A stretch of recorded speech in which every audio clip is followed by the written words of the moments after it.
কার কি লাগবে আমারে বল, আমারে বল, আমারে বল, আমি তোর সে চাওয়া পূরণ করতে রাজি বান্দা। রাতের গভীরে সারা পৃথিবী যখন নিস্তব্ধ হয়ে যায়, রব্বুল আলামিন আপন শান অনুযায়ী ডাকতে থাকে, রিজিক কার লাগবে বল, আমি রাজ্জাক, আমি তোর রিজিকের দরজা খুলে দিতে রাজি আছি। সুবহানাল্লাহ।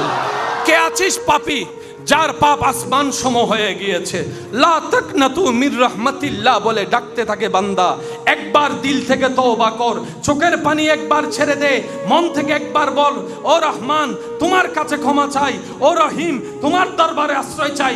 বান্দারে তওবা করবি একবার, কবুল হলে সারা জীবনের গুনাহ মাফ করে দিতে রাজি আছি, মাফ করে দিতে রাজি আছি। ও অসুস্থ বান্দা কারা আছস, একবার আমার কাছে একবার দয়া চা, আমি তোর রোগকে শেফার মধ্যে পরিবর্তন করে দিব। সুবহানাল্লাহ। আত্মীয় স্বজনের কষ্টে জর্জরিত অন্তর কার হৃদয়ে আছে, একবার আমি রবকে বল, তোর অশান্ত মনে শান্তির ব্যবস্থা আমি করে দিব। প্রত্যেক দিন গভীর রাতে রব্বুল আলামিন কুল কায়নাতের স্রষ্টা আপনাকে আমাকে আমাদের মতো নাখান্দা গুনাহগারকে ডাকতে থাকে, ডাকতে থাকে, ডাকতে থাকে, ডাকতে থাকে। ওদিকে যারা রবকে ডাকে, রবের নজর তাদের দিকে নাই। যারা বলার আগে ডাকে আসমান জমিন, তাদের দিকে রবের কোনো নজর নাই। যারা আপনি আমি ভুলে যাই, তাদের দিকে রবের নজর। আয় মা গাররাকা বিরাব্বিকাল করিম, মা গাররাকা বিরাব্বিকাল করিম, মা গাররাকা বিরাব্বিকাল করিম, মা গাররাকা বিরাব্বিকাল করিম। অন্যদিকে বলে লা তাকনাতু মির রাহমাতিল্লাহ, লা তাকনাতু মির রাহমাতিল্লাহ।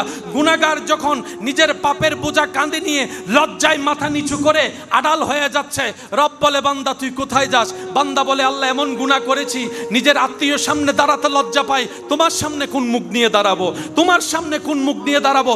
আমার চুলে গুনাহ, আমার চোখে গুনাহ, আমার হাতে গুনাহ, আমার পায়ে গুনাহ, আমার কানে গুনাহ, আমার সারা শরীরে গুনাহ, আমার সকাল কেটেছে গুনায়, আমার রাত কেটেছে গুনার সাগরে। আল্লাহ কোন মুখ নিয়ে যাব তোমার দরবারে? তোমার রহমত নিয়ে জীবন যাপন করেছি, কিন্তু অবাধ্যতা করেছি তোমার। আল্লাহ হায়াত শেষ হয়েছে, আর বেশি দিন বাকি নাই। রব বলে যে তো কি হয়েছে? বান্দা তো তুই আমার, বান্দা তো তুই আমার, বান্দা তো তুই আমার, বান্দা তো তুই আমার। তোর মা তোকে অবিশ্বাস করতে পারে, অস্বীকৃতি জানাই ফেলে দিতে পারে, তখনও মনে রাখিস আমি রব তোকে রহমত দিয়ে কবুল করতে রাজি। আপনাদের খেদমতে নিবেদন, দিলের কানটা লাগাই শোনার চেষ্টা করবেন। সবাই যাকে ডাকে বলা ছাড়া, সে আল্লাহ আসমানকে বলে নাই আমার জিকির কর, জিব্রাইলকে বলে নাই আমার জিকির কর।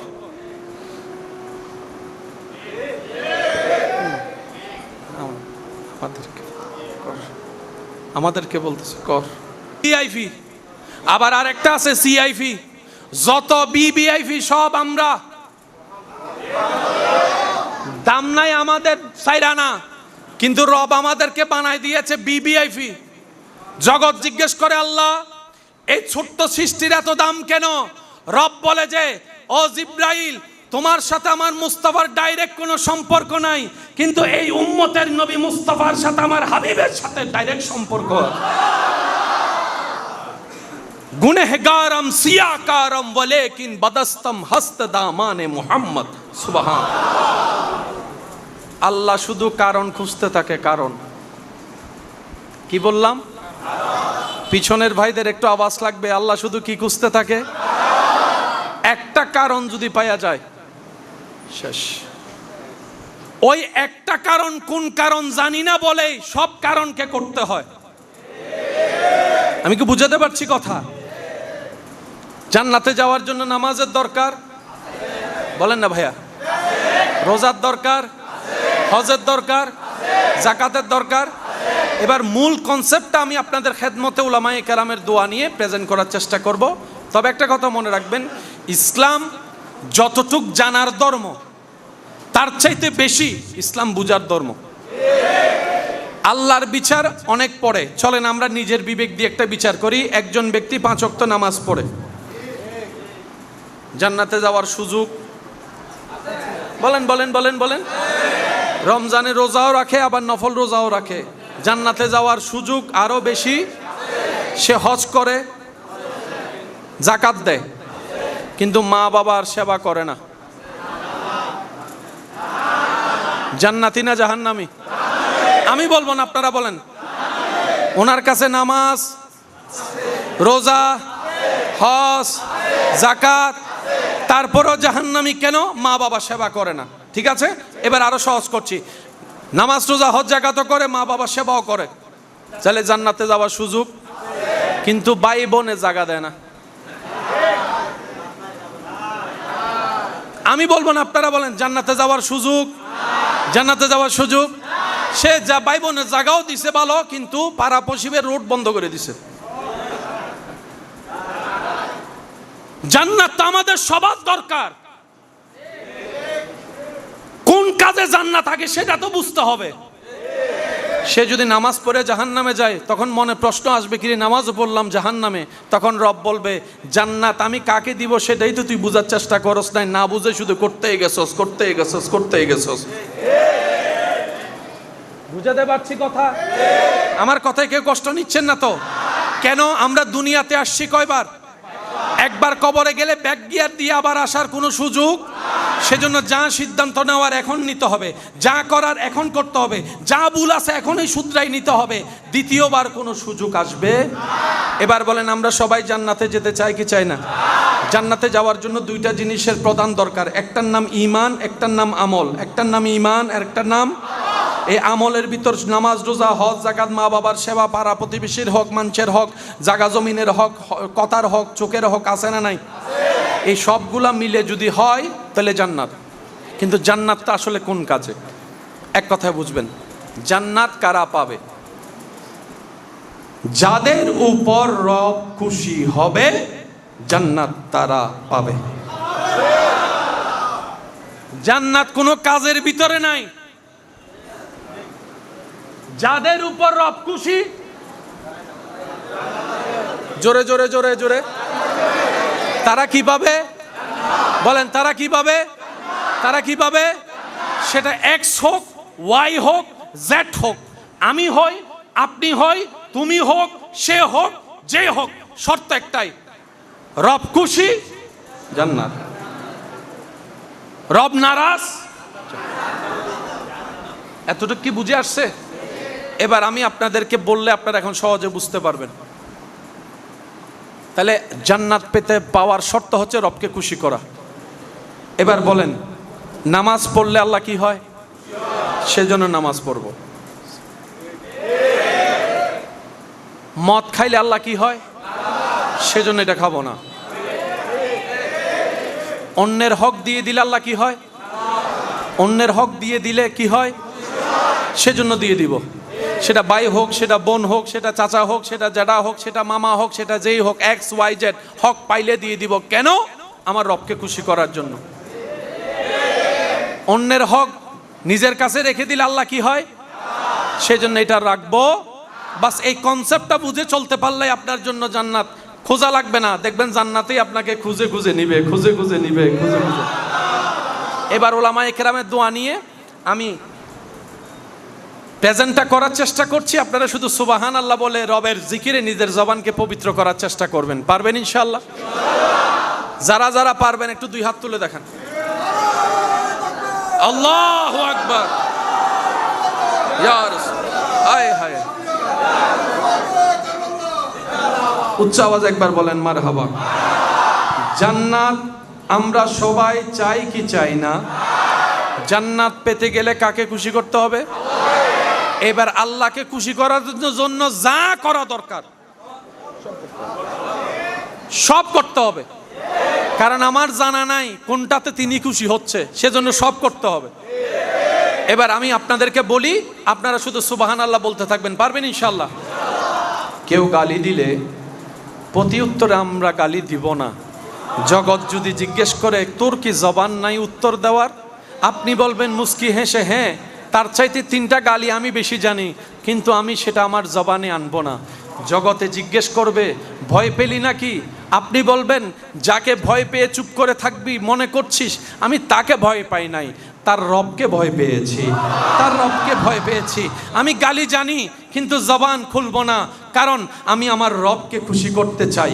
আমি 5 ওয়াক্ত নামাজ আদায় করব হাজার ব্যস্ততার ভিতরে, কারণ আমি আমার রবকে খুশি করতে চাই। আমি গভীর রাতে মাঝে মধ্যে ঘুমকে হারাম করে, শীতকালেও যদি হয় ঠান্ডা পানি দিয়েও যদি অজু করতে হয়, অজুটা করে আমি ল্যাপের ভিতর থেকে বের হয়ে আমি একটু সিজদা দেওয়ার জন্য তাহাজ্জুদে দাঁড়ায় যাব। শরীর বলবে ঘুম চাই, শরীর বলবে ঘুম চাই, পরিবেশ বলবে ঘুম চাই। বাহিরে শীত, ভিতরে ল্যাপের ভিতর গরম, কতই না আরামের ঘুম হবে।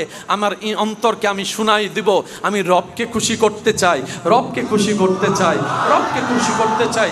যে জায়গায় পাই আমি তাকে জায়গা দিয়ে দিব, যে জমিন পাই জমিন দিয়ে দিব, যে টাকা পাই টাকা দিয়ে দিব, যে সম্পদ পাই সম্পদ দিয়ে দিব। আমি কারো রাস্তায় বাঁধার কারণ হব না, আমি কারো পানি বন্ধের কারণ হব না, আমি কারো পানি বন্ধের কারণ হব না। আমি মজলিসে বসে অন্যের উপস্থিতিতে কারো নামে বদনাম করে তার কলঙ্ক করব না। আমি পিন লাগায় কারো বিয়ে ভেঙে দেব না, আমি পিন লাগায় কারো বিয়ে ভেঙে দেব না। কারো যদি বাচ্চা না হয় তাকে সবার সামনে অপমান করে আমি বাঁধা বলে তাকে আমি অপমান করব না, তাকে অপমান করব না। কারো ঘরে গিয়ে আমার চাইতে আর্থিকভাবে গরিব হওয়া সত্ত্বেও আমি তার সামনে অহংকার দেখাবো না, কারণ আমার রবকে খুশি করতে চাই, আমার রবকে খুশি করতে চাই, আমি রবকে খুশি করতে চাই। আমি অহংকার দেখাবো না, রবের খুশির জন্য আমি কাউকে হিংসা করব না, আমার রবের খুশির জন্য আমি কারো গীবত করব না, আমার রবের খুশির জন্য আমি কাউকে অপমান করব না, আমার রবের খুশির জন্য আমি কারো জায়গা দখল করব না, রবকে খুশি করার জন্য আমার ক্ষমতার অপব্যবহার করব না, রবকে খুশি করার জন্য আমি মা বাবার সাথে চিল্লায় কখনো কথা বলবো না, রবের খুশির জন্য আমি মা বাবার সাথে চোখরাঙ্গায় কথা বলবো না। আমার রবকে খুশি করার জন্য, আমার রবকে খুশি করার জন্য, আমার রবকে খুশি করার জন্য আমি হাজার কষ্ট হলো আমি রোজা রাখার চেষ্টা করব, আমার রবের খুশির জন্য চেষ্টা করব, যাকাত দেওয়ার জন্য, রবকে খুশি করার জন্য। আমি ব্যবসা যদি করি হালালভাবে ব্যবসা করব, 2 নাম্বারই করব না, 1 নাম্বার বলে 2 নাম্বার জিনিস দিব না। আমার রবকে খুশি করার জন্য, আমার রবকে খুশি করার জন্য, আমার রবকে খুশি করার জন্য আমি চোখ দিয়ে অন্যায় দেখব না, রবের খুশির জন্য কান দিয়ে গীবত শুনবো না, রবের খুশির জন্য মুখ দিয়ে কারো কষ্টের কারণ হব না, রবের খুশির জন্য মান সালিমান মুসলিমুনা মিন লিসানিহি ওয়া ইয়াদিহি আমি আমল করব। রবকে খুশি করার জন্য আমার হাঁটাটা হবে, রবের খুশির জন্য বসা হবে, রবের খুশির জন্য শোয়া হবে, রবের খুশির জন্য। একজন বান্দা যখন তার সারাটা জীবনের মধ্যে রবকে খুশি করার কাজের মধ্যে লেগে যায়, তখন সেই মানুষের হায়াত হয়ে যায় হায়াতান তাইয়্যিবা, হায়াতান তাইয়্যিবা, হায়াতান তাইয়্যিবা। রব যদি কবুল করে আব্দুল্লাহ থেকে প্রমোশন দিয়ে ওলি আল্লাহ তাকে বানাই দিতে পারে, ওলি আল্লাহ তাকে বানাই দিতে পারে। রব বলে বান্দা তুই দুনিয়াতে কোন রকম আমাকে খুশি করে করে কবরে আয়, হাসরে আসলে আমি আল্লাহ দয়া করে তোকে খুশি করে দেব। মূল কাজ হচ্ছে আমাদের একটাই, আল্লাহকে খুশি করা। ইসলাম কাউকে কষ্ট দেওয়া পছন্দ করে না। ইসলামের সৌন্দর্যতা হাজার সৌন্দর্যতার একটা সৌন্দর্যতা হচ্ছে নিজে না খেয়ে অপরকে খাওয়াও, নিজে কষ্ট পাও অপরের মুখে হাসি ফুটাও। তোমার কারণে যেন কেউ কষ্ট না পায় তুমি সাধ্যমতো সে চেষ্টা করো, এটাই ইসলামের বড় সৌন্দর্য। বলেন না সুবহানাল্লাহ। ইমানদার ভাইয়েরা প্রস্তুত আছেন তো সবাই? আল্লাহ চাই শুধু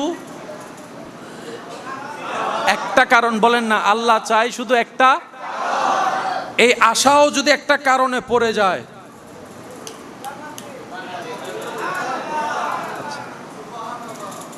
ঘর বানাইছে মানুষ থাকার জন্য। আমি সবার একটু মনোযোগ চাচ্ছি, মুরব্বী এবং উলামায়ে কেরামের দোয়া চাচ্ছি। আমরা বেশিরভাগ মানুষ দেখবেন জান্নাত খুঁজি, জান্নাত চাই, জান্নাত পাওয়ার আশা রাখি। কেউ যদি 10টা টাকা দানও করে সে এই নিয়তেই করে আমি দান করছি সওয়াব পাবো, সওয়াবটা পাল্লায় তুলবো, পাল্লায় যদি পার হয় জান্নাত। ঠিক আছে? এবার আমি আপনাদের সবার একটু মনোযোগ চাচ্ছি, এটা প্রেমিক ছাড়া সবাই বুঝবেন না, সেজন্য আমি সবার একটু মনোযোগটা চাচ্ছি। সব কিছু স্রষ্টাকে, আমার ভাইয়েরও একটু বলেন সব কিছু স্রষ্টাকে। আল্লাহ তাআলা সব কিছু বানানোর পরে সব সৃষ্টির ভিতরে সবচেয়ে দামি সৃষ্টি বলে ঘোষণা দিয়েছেন কি আসমানকে, জমিনকে, ফেরেশতাকে না মানুষকে? এদিকের ভাইরা বলেন, আপনারা বলেন, আপনারা বলেন। তাহলে মানুষের যোগ্যতা থাক কিংবা না থাক, সৃষ্টির রোল নম্বর 1 কে? বলেন সৃষ্টির রোল নম্বর 1 কে? এবার আমি প্রশ্ন করব, আপনারা উত্তর দিবেন। মানুষ কি স্রষ্টা না সৃষ্টি? আসমান কি স্রষ্টা না সৃষ্টি? ফেরেশতা কি স্রষ্টা না সৃষ্টি? জান্নাত কি স্রষ্টা না সৃষ্টি? সৃষ্টির ভিতর রোল নম্বর এক কার? জোরে বলেন এক কার? তাহলে এক যদি রোল নম্বর মানুষের হয়, 2 নম্বর রোল ফেরেশতা, 3 নম্বর রোল জান্নাত, তো আপনি রোল নম্বর 1 হয়ে 3 খুঁজেন কেন?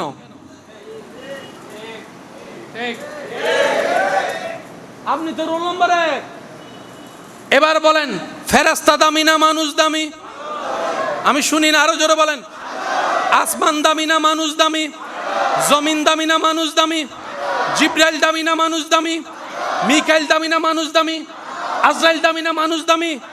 জান্নাত দামি না মানুষ দামি? তা আপনার দামে না বেশি? আপনার দাম তো অনেক বেশি। জান্নাত তো রবের হুকুমে, আপনি তো রবের কুদরতি হাতে, আপনার দাম তো অনেক বেশি। ওই বুদ্ধিটা না বুঝার কারণে জান্নাতে 2 ধরনের মানুষ থাকবে, সবার মনোযোগ চাই। এক ধরনের মানুষ যারা জান্নাত পাওয়ার আশায় আশায় আশায় দোয়ায় চেষ্টায় জান্নাতে যাবে। আরেক দল মানুষ যাদেরকে স্বয়ং জান্নাতেই আল্লাহর কাছে ফরিয়াদ করবে, আল্লাহ তোমার ওই বান্দাকে আমাকে দাও, ওই বান্দাকে আমাকে দাও, ওই বান্দাকে। কয় ধরনের? বলে না কয় ধরনের? আমাদের অবস্থান কোনটা? চাই। আবু বকর সিদ্দিকের অবস্থান কোনটা? জান্নাতে চায়। আর একটু জোরে বলেন না ভাই। জান্নাত খুঁজতে নিষেধ করছি না, কিন্তু আগে হাকিকতটা বুঝতে হবে। আমরা কি আসলে জান্নাত চাই নাকি জান্নাতের স্রষ্টা চাই? জান্নাতের স্রষ্টা পেলে তো সব পাওয়া। বুঝাতে পারছি? সেজন্য আশেকরা জান্নাত চায় না। তারা বলে যে আল্লাহ তোমারে খুশি করতে চাই, তোমারে খুশি করতে চাই, তোমারে খুশি করতে চাই। আদম আলাইহিস সালাম কান্না করতেই আছে। বছর পর বছর পার হয়ে যাচ্ছে, চোখের পানি পড়তে পড়তে এই জায়গায় একটা নহরের মতো হয়েছে, দাগের মতো হয়ে গিয়েছে। জগৎ জিজ্ঞেস করে, ও আদম নবী এত কান্না করছেন কেন? আপনার জন্মটাই তো হয়েছে জান্নাতের ভিতরে। সুবহানাল্লাহ। আপনি তো আবুল বশর, আপনি তো নবীদের ভিতরে দুনিয়াতে আসা প্রথম নবী। আপনার এত মকাম, এত সম্মান, সমস্ত নবী রসুল আসবে আপনার নসল দিয়ে। আপনার এত কান্নার কারণটা কি? আদম নবী বলে, আমি আমার মৌলাকে খুশি করতে চাই, আমার মৌলাকে খুশি করতে চাই, আমার মৌলাকে খুশি করতে চাই। আইয়ুব পয়গাম্বর নবী, নবীরা হাত তুললেই দোয়া কবুল হয়ে যায়, ফেরত আসে না। জগতের জন্য দোয়া করছে আইয়ুব নবী, নিজের শরীরে সুস্থতার জন্য একবারও দোয়া করছে না। জগৎ বলে, ও আইয়ুব নবী আপনি এত ধৈর্য ধরে আছেন, সহ্য করছেন কেন? বল, রবকে খুশি করার জন্য, রবকে খুশি করার জন্য, রবকে খুশি করার জন্য। সুবহানাল্লাহ, সুবহানাল্লাহ, সুবহানাল্লাহ। ইব্রাহিম নবী পরিবার ছেড়ে চলে আসলেন, বলে যে রবকে খুশি করতে চাই। বাবা হয়ে সন্তানের গলায় রাখলেন, বলে যে রবকে খুশি করতে চাই। আগুনের মধ্যে নিক্ষেপ হয়ে গেলেন, বলে যে রবকে খুশি করতে চাই। ঈসা পয়গম্বর আপনদের শত্রুতামির শিকার হয়েছেন, বলে যে রবকে খুশি করতে চাই। হযরত ইউসুফ আলাইহিস সালাম জেলখানায় বন্দী হয়ে আছেন, বলে যে রবকে খুশি করতে চাই, রবকে খুশি করতে চাই, রবকে খুশি করতে চাই। নূহ আলাইহিস সালাম প্লাবনের মধ্যে পড়ে আছেন, ধৈর্য ধরে অপেক্ষা করছেন, বলে যে রবকে খুশি করতে চাই। আসমানে বলে রবকে খুশি করতে চাই, জমিন বলে রবকে খুশি করতে চাই, জান্নাত বলে রবকে খুশি করতে চাই। সেই রবের দিকে যখন তাকালাম, রব বলে, ওয়ালা সাউফা ইউতিকা রাব্বুকা ফাতারদা। কুল কায়নাত আমি আল্লাহকে খুশি করতে চাই, আর আমি আল্লাহ ও নবী মুস্তাফা আপনাকে খুশি রাখতে চাই। সারা কুল কায়নাত চাই আল্লাহর খুশি, আল্লাহ চাই আমাদের নবীর খুশি। रहमत वाला आया नबी है, रहमत वाला आया नबी है। धूम मची है, धूम मची है, সবাই रहमत वाला आया नबी है, धूम मची है। উচ্চ আওয়াজ একবার বলেন আলহামদুলিল্লাহ। সবাই চায় কার খুশি? ওই হাজার খুশির ভিতরে, হাজার দলিলের ভিতরে, হাজার ঘটনার ভিতরে একটা ঘটনা হচ্ছে কারবালার ময়দান। এখন গভীরতায় যাব, আপনারা আশা করি দিলের কান দিয়ে শুনলে ইনশাল্লাহ বুঝতে পারবেন। ওয়ামা তৌফিকে ইল্লা বিল্লাহ। প্রথম কথা মনে রাখবেন, ইমাম আলী মাকাম ইমাম হুসাইন কারবালাতে যুদ্ধ করতে যায়নি। উনি যুদ্ধ করতে, উনি গিয়েছেন মেহমানদারির দাওয়াতে। এবার আপনারা একটু বিবেক দিয়ে, বিবেকের উত্তর দিয়ে বলবেন, আমার ভাইয়েরা, আমরা তো পরিপূর্ণ কেউ ইমানদার না, সেটা আমরা সবাই জানি। আমাদের ইমানও তো ঘাটতি আছে, আমলও তো ঘাটতি আছে, নামাজও তো ঘাটতি আছে, রোজা তো ঘাটতি আছে, বালা করি একটু, ভুল করি অনেক, ঠিক না? আপনার মতো একজন সুস্থ জ্ঞানী মানুষ, পারস্পরিক ভাই চাচা জ্যাঠার ভিতরে শত্রুতামি ঝগড়া হলে আপনার ঘরের ছোট বাচ্চাকে কি কখনো ঘর থেকে বের হতে দিবেন? বলেন না, দিবেন? বের হতে চাইলে আপনি কি বলবেন? বলেন না, বলেন না। বাচ্চার মা যদি আপনার পক্ষে কথা বলতে বের হয়, আপনি বলবেন? বলেন না। মহিলা বের হলে ভিতরে যা, বাচ্চা বের হলে ভিতরে যা, আপনি আমি। ইমাম হোসেন যদি যুদ্ধ করতে যাইতেন, আলী আসগর শহীদ হলো কেন? ইমাম হোসেনের কাফেলায় মহিলাদের স্থান কেন? ছোট বাচ্চার স্থান কেন? উনি যুদ্ধ করতে যায় নাই। উনি যদি যুদ্ধ করতে যাইতেন 22,000 না, আল্লাহর রহমতে 22 লাখও হতো ডাক দিলে। উনি গিয়েছেন দাওয়াতে। বলেন ভাইয়া কিসে? আরো জোরে বলেন কিসে? কিন্তু বাটফারেরা বাটফারি করছে, মুনাফিকিরা মুনাফিকি করছে, শত্রুরা শত্রুতামি করছে।